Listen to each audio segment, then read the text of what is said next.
माला नहीं पहनानी चाहिए थी हिंदुवादी संगठनों को। अरे किस संगठन से आते हैं ऐसे लोग, किस पार्टियों से आते हैं, कैसी विचारधारा होती है जो ब्राह्मणों को गालियां देके निकल जाते हैं। और हमारे समाज का, अगर ब्राह्मण समाज का कार्यक्रम होता है, उसके बाद हम बड़े शानदार वक्तव्य देते हैं कि हमें अपने हिंदू धर्म को एक करना होगा, हमें अपने विचार बदलने होंगे, हमें स्वयं को सुधारना होगा। एक बात याद रखिए, हमारे पूर्वजों ने हमेशा अपने आप को सुधार के रखा, लेकिन दूसरों को भी सुधार के रखा, और हमें भी दूसरों को सुधारना पड़ेगा, तभी हमारी इज्जत होगी। आज कई कर्मकांडी ब्राह्मण हैं, आज सबसे ज्यादा अगर अपमान अन्य समाज के लोग करते हैं, कुछ विधर्मी लोग करते हैं, तो कर्मकांडी ब्राह्मणों का ही करते हैं।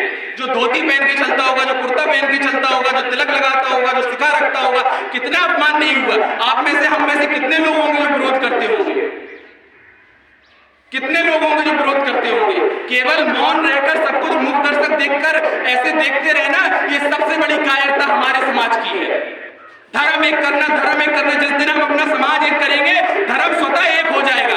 धर्म हमसे है, हमारी पूजा पद्धति से है, हमारे ज्ञान से है। वेदों को लिखने वाले ब्राह्मण थे, वेदों को कंठस्थ करने वाले ब्राह्मण थे, रामचरितमानस के रचयिता ब्राह्मण थे। और यहां तक कि धर्म को न लेकर अगर राष्ट्र को भी लिया जाए, अगर राष्ट्र को भी लिया जाए, तो आजादी की लड़ाई में, अंग्रेजों से जब आजादी की लड़ाई लड़ी गई, तो 70% ब्राह्मणों ने अपना प्राणों का दान दिया, तब जाकर ये आजाद भारत में हम खड़े हुए हैं।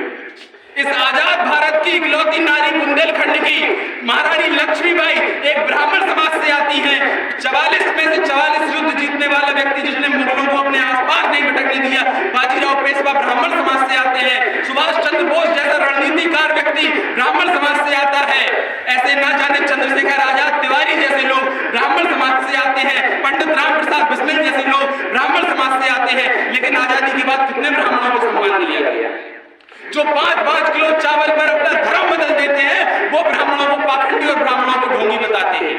अरे सनातन पद्धति पर जब ये देश चलता था, जब ये देश ब्राह्मणों के बताए हुए रास्तों पर चलता था, तब ये देश विश्वगुरु था, तब इस देश की पूजा होती थी। लेकिन जब से इस देश ने ब्राह्मणों को ढोंगी बताना शुरू किया है, जब से इस देश में लिबरल गैंग आई है, जब से इस देश में विधर्मी आए हैं, तभी से ये देश विश्वगुरु से नीचे उतरकर आज किस स्थिति में है, वो हम सभी लोग देख रहे हैं।